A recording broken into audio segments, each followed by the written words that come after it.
to the Rarcast Show with your hosts, Stompolina and Halfrot. Your friends will abandon you. You betray your friends. You are weak. Your heart will explode. Coming to you live from Azeroth, this is Land of Lore.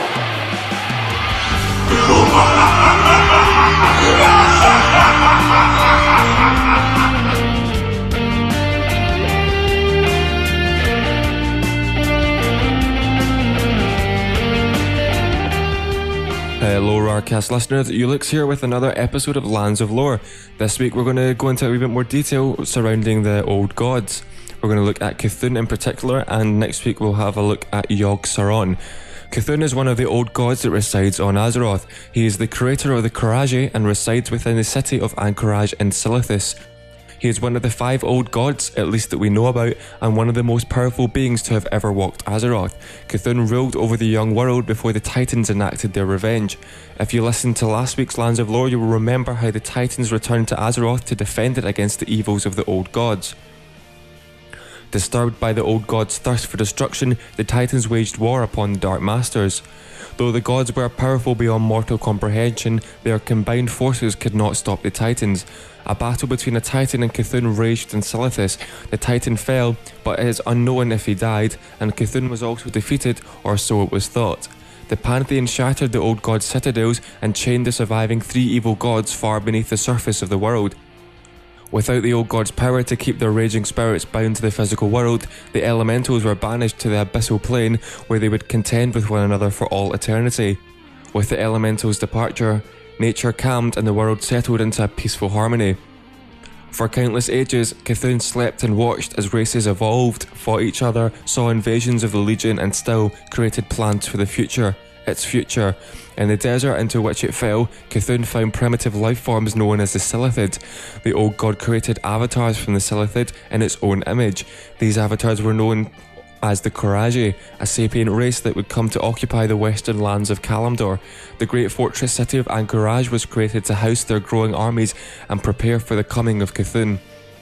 After his children had spent thousands of years building an army capable of exacting revenge upon the whole of Kalimdor, the moment that Cthulhu had so patiently waited for had finally arrived. The Titans had long since vacated this world, only the Night Elves were here to defend. As the whole of Silithus was soon engulfed by the Silithid and the Karaj hosts, the Night Elf army was pushed back through Ungoro to the borders of the Tanaris Desert. With the aid of the 4 dragonflights, the Night Elves could finally push the Karaji back to the city of Anchorage. The barrier was erected out of rock, stone and roots from beneath the sand to create an impenetrable wall. The Karaji who remained outside the wall were quickly slain. Centuries later, the gates of Anchorage reopened. Rumours circulated that Cthulhu had returned. A band of brave adventurers ventured into his lair and laid waste to the god.